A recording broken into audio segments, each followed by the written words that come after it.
আমার বুঝজ্ঞান হইছে থেকে নিয়ে ছাত্র জীবনে যখন আমি অনেক ছোট ছিলাম, এই দোয়া যেদিন আমি পড়েছি কোরআনে, ওই দিন থেকে আজও পর্যন্ত আমার মনে হয় না আমার জীবনে 2 মিনিটের কোনো দোয়াও যদি হয়, 1 মিনিটের দোয়াও যদি হয়, মুহূর্তের দোয়াও যদি হয়, আমি এই দোয়াটা কখনো মিস করি বলে, জ্ঞাতসারে মিস করি বলে আমার মনে পড়ে না। সবার কাছে অনুরোধ, আমার চ্যানেলটি দয়া করে সাবস্ক্রাইব করবেন। কেহই সাবস্ক্রাইব না করে যাবেন না, প্লিজ সাবস্ক্রাইব করুন। ছাত্র জীবন থেকে শুরু করেছি, আজও পড়ে যাচ্ছি। আলহামদুলিল্লাহ, আল্লাহর কাছে শুকরিয়া আদায় করে আপনাদেরকে বলতে পারি, এই দোয়ার সুফল আমি নিজের চোখে দেখেছি, আমি নিজে ভোগ করছি। এজন্য আপনাদেরকে আমি বলতে চাই, বিবাহিত হন কিংবা অবিবাহিত হন, আপনার দাম্পত্য জীবনের সুখের জন্য সর্বপ্রথম এবং প্রধান করণীয় হলো এই দোয়া। এর বাইরে আরো সাধারণভাবে আল্লাহ তাআলার কাছে দোয়া করতে থাকা, যেন আল্লাহ তাআলা আপনাকে এমন একজন জীবন সঙ্গী দেন। মা বোনরা দোয়া করবেন জীবন সঙ্গী, আপনারা দোয়া করবেন এমন যেন জীবন সঙ্গিনী দেন, যে জীবন সঙ্গী আপনার চোখ জুড়ানোর মতো হবে। দেখুন, আল্লাহর ভাষা এমন যে এই ভাষা তো অলৌকিক, এটাতে কোনো মানুষের ভাষা নয়। দোয়ার ভাষ্য লক্ষ্য করেন, আল্লাহ শিক্ষা দিচ্ছেন আমাদেরকে, রব্বানা হাবলানা মিন আজওয়াজিনা ওয়া যুররিয়াতিনা কুররাতা আয়ুন। হে আমাদের রব, আমরা আপনার কাছে এমন স্ত্রী চাই, এমন সন্তান চাই, এমন পরিবার চাই, যেই পরিবারের সদস্য, আমার স্ত্রী, আমার সন্তানরা আমার নয়ন জুড়াবে, আমার চোখ জুড়াবে, এরকম মানুষ চাই। একটু ভাষাটা লক্ষ্য করুন। আমরা সাধারণত দোয়া করলে কি চাই? আমরা এক একটা দিক চাই। ধরুন, আপনার স্ত্রী মাশাআল্লাহ অনেক সুন্দরী, অপূর্ব সুন্দরী, তিনি আল্লাহ তাআলা তাকে অনেক রূপ লাবণ্য দিয়েছেন, কিন্তু তার যদি চরিত্রটা খারাপ হয়, তাহলে এই স্ত্রীকে আপনার নয়ন জুড়াবে, চোখ জুড়াবে, চক্ষু শীতলকারী হবে? আপনার স্ত্রীর চরিত্রও ভালো, দেখতে শুনতেও মাশাআল্লাহ সুন্দর, কিন্তু পড়ালেখা নেই, বুদ্ধিশুদ্ধি নেই, একটু বেকুব কিসিমের, তাহলে কি আপনার চোখ জুড়াবে? ভালো লাগবে? আপনার স্ত্রী শিক্ষা দীক্ষাও আছে, জ্ঞান গরিমায় মাশাআল্লাহ তিনি ভালো, রিচ, সমৃদ্ধ, আবার চেহারা সুন্দর, আবার তার মধ্যে তার চরিত্রের সমস্যা নেই, কিন্তু সমস্যা কি?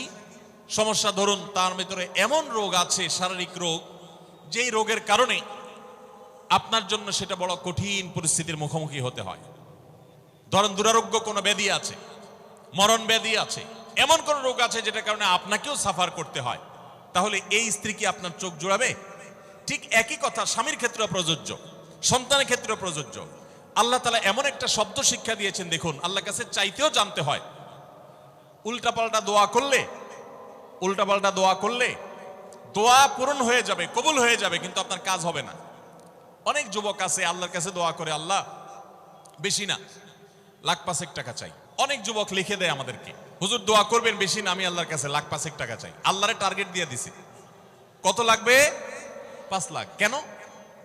একটা বাইক কিনবে, যুবক মানুষ, রাস্তাঘাটে বাইক ছাড়া চললে ভালো লাগে না, একটা ভালো সেট কিনবে, না হলে ফেসবুক স্ট্যাটাস ভালো করে দেওয়া যায় না, ছবি তুলে দেওয়া যায় না। সাইফুল্লাহ ভাই ছবি তুলে দিতে বলছেন না, মাহফিলের ছবি তোলা যায় না। আর কিছু টাকা দিয়ে ছোটখাটো একটা দোকান কিছু একটা করবে, বিয়ে শাদীর ব্যবস্থা করবে, বাস, বেশি কিছু চাই না।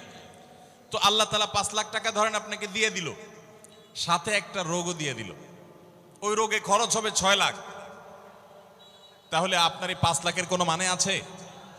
আপনারা একটা প্রসিদ্ধ ঘটনা অনেকেই শুনেছেন, একটা চুটকি, যে এক যুবক দোয়া করছে, আল্লাহ তোমার কাছে আমি এমন একটা লাইফ চাই, বিশেষ করে বেকার যুবকরা এগুলো বেশি দোয়া করে, আল্লাহ তোমার কাছে এমন একটা লাইফ চাই, বেশি কিছু না, যে লাইফে 2 হাত ভর্তি টাকা থাকবে আর আশপাশে শুধু নারী আর নারী থাকবে,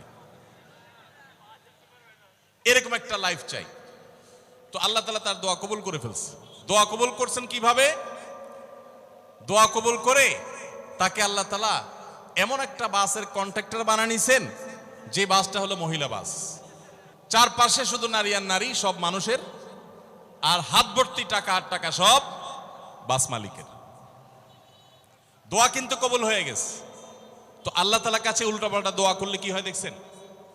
দেখুন, দাম্পত্য জীবনে সুখের জন্য দোয়া কিভাবে করতে হবে আল্লাহ শিখিয়ে দিয়েছেন। রব্বানা হাব লানা মিন আজওয়াজিনা ওয়া যুররিয়াতিনা কুররাতা আয়ুন, আল্লাহ আমার পরিবারের সদস্যরা যেন এমন হয় যে তাদেরকে দেখলে আমার নয়ন জুড়িয়ে যাবে। অর্থাৎ নয়ন জোড়াতে হলে সব দিক থেকে পারফেক্ট হতে হবে, সব দিক থেকে ভালো হতে হবে, তখনই তো দিল জুড়াবে।